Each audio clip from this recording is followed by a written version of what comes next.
The following, in no particular order, are some basic concepts in metaphysics.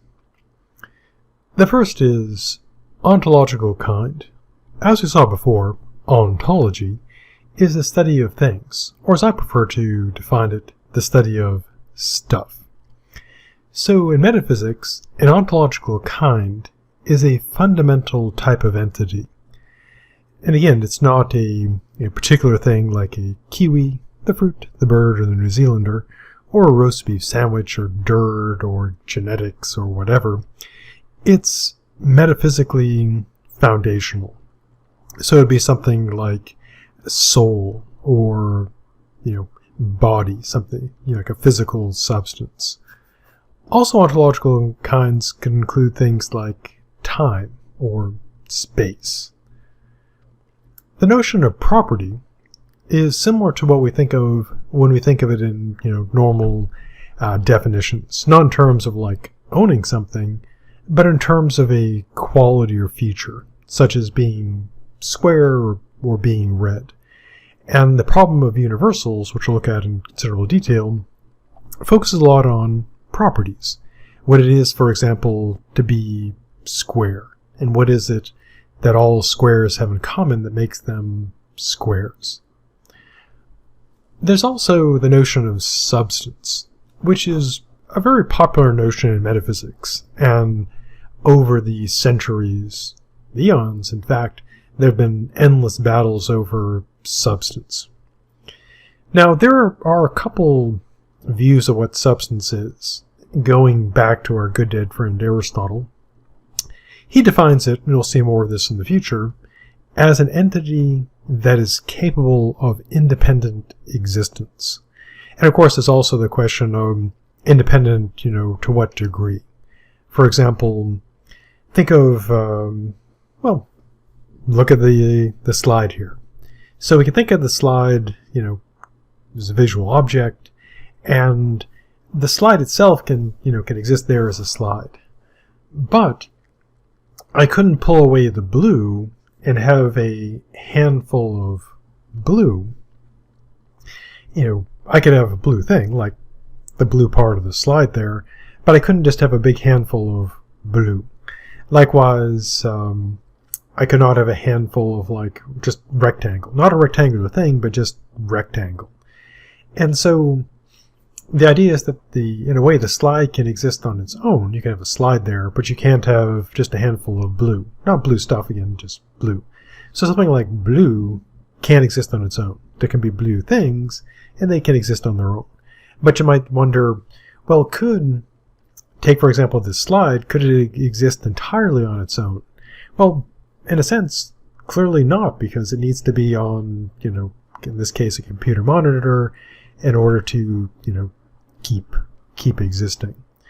And similarly with physical objects. So if we consider, say, a kiwi, the fruit, it can exist on its own. You could have like a refrigerator that's empty except for a kiwi in there. But the kiwi, you might argue, couldn't exist without there being space and time. Or perhaps God, that created the universe for the kiwi to exist in. And so there's quite a bit of debate about what exactly is independent existence. But kind of put it informally and roughly, a substance would be something that could exist on its own. Some thinkers push this to the extreme, namely that it's something that can exist entirely without anything else. It could be the only thing. Our good dead friend Spinoza will take this view. Others take it to be, less extreme. It's something that can exist on its own, but may depend on other things. For example, for religious metaphysicians, of course God would have to create the universe and space and time for it to exist in, etc. So one definition of substance is a thing that can exist on its own, whatever that might mean. A second view is that substance is something that holds up, bears, or supports properties. It's sometimes referred to as a substrata. One bad analogy I often used to kind of explain this is the Mr. and Mrs. Potato Head toys. And, the analogy breaks down pretty quickly, but think of it this way. Think of like the actual potato. And the original Mr. Potato Head toy was a set of plastic parts that were stuck into real potatoes. Now, if you've ever experienced a rotten potato, you know that they are horrible, stink, get all slimy, etc. And wisely, the manufacturers of the Mr. Potato Head toy decided to make a plastic one. No doubt there were various potatoes, lost under couches that rotted away. So think of the potato in the Mrs. Potato Head toy as the substrata, and think of the pieces that you stick onto them like the properties. So the properties have to be supported by something. Again, going back to the substance thing, think of like an apple. The apple's, red for a red apple, or green for a green apple, etc. We use a standard red apple. So you can kind of think of the apple as like the substrata holding the property of red. And you can't have red all by itself, so it's got to be supported by something. Or so it's argued. And we'll see a lot of battles over substrata and substance in the future. Now, philosophers tend to take substance to be of two kind of basic types. One is what's called material substance, sometimes referred to as body. It typically has the qualities of being three-dimensional, let's say extended. It is typically taken as being located in space and time, and it's referred to as physical stuff. And it is, matter in the kind of common sense view. The second most common type of substance is what's called immaterial substance, typically referred to as perhaps mind, spirit, or soul. It's non-physical, it's not extended, so it's not three-dimensional, typically, and it's generally not taken to be in space, although that's, not impossible. Typically, though, it does exist in time. And so kind of the two classic substances are material substance, body, and immaterial substance, soul. Now, what if you believe in both of these, material and immaterial substances? Well, in that case, you'd be a particular type of what's called a dualist. You'd embrace what's called dualism. And that's the view that there are two basic ontological kinds. Now, the most common version, but not the only version, is the view that there is material substance or properties, matter stuff, and mental substances or properties, mental stuff. Descartes is a famous example of a classic dualist. Also, many religions, for example, many versions of Christianity, hold to dualism. You have a body, but you are a soul. It's a distinct thing. Now, another option, which is probably the strangest of the three, is what's called idealism. Not in the sense of, being really idealistic and thinking all these, filled with optimism and hope. It means literally that all there is ideas. It's sometimes known as immaterialism, sometimes referred to also as phenomenology. All kind of awkward names. On this view, all that exists is mental. Everything is mind. Everything is immaterial substances or properties.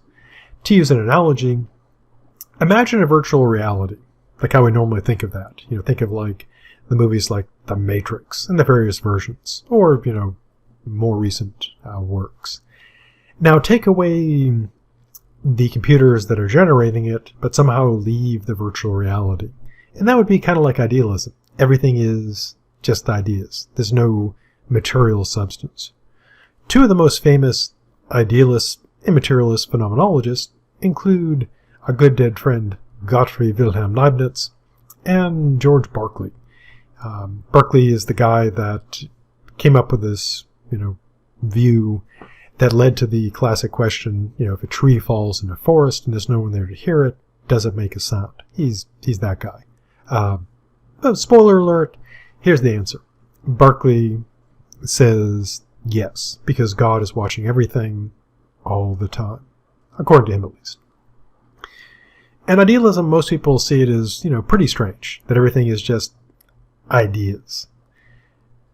The other view, kind of opposing view to dualism, is monism. That the view that there's one basic ontological kind. And idealism is a form of monism, because it's one type of thing.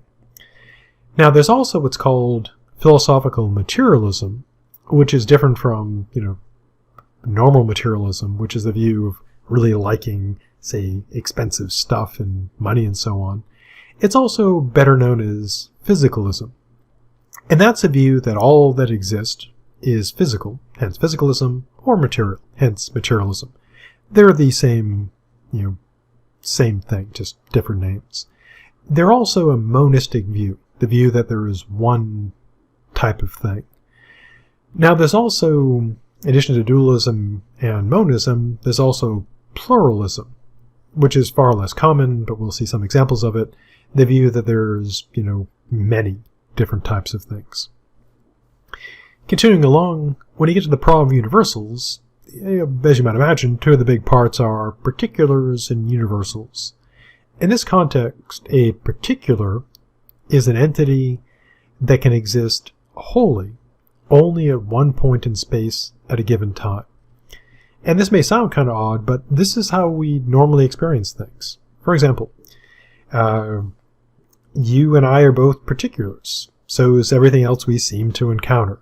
So, for example, what this would mean is I can be entirely, here in Tallahassee, but I can't at the same time be wholly and entirely present in Old Town, Maine, for obvious reasons. If I'm entirely here, I cannot be entirely there. And you might be thinking of well, what if I'm standing on the border between, Florida and Georgia? Am I not in Florida and Georgia?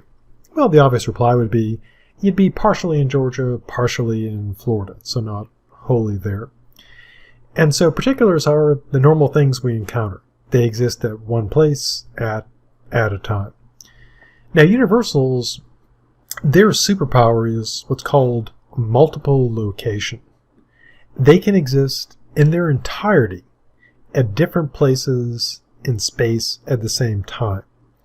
So, if you had a universal sitting in Tallahassee, that entire universal could at the same time be in Old Town, Maine. It could be in Columbus, Ohio. It could be in Moscow, Russia. Not that there'd be pieces of it in different places, but the whole thing would somehow be in those different places at the same time. And of course, that seems kind of crazy because it's hard to imagine how that would work, but this is the foundation of theories like our good dead friend Plato, because he holds that view. Also, a more recent person, David Armstrong, Australian philosopher, holds this view as well. So those are some of the concepts we'll be looking at throughout the course of the course.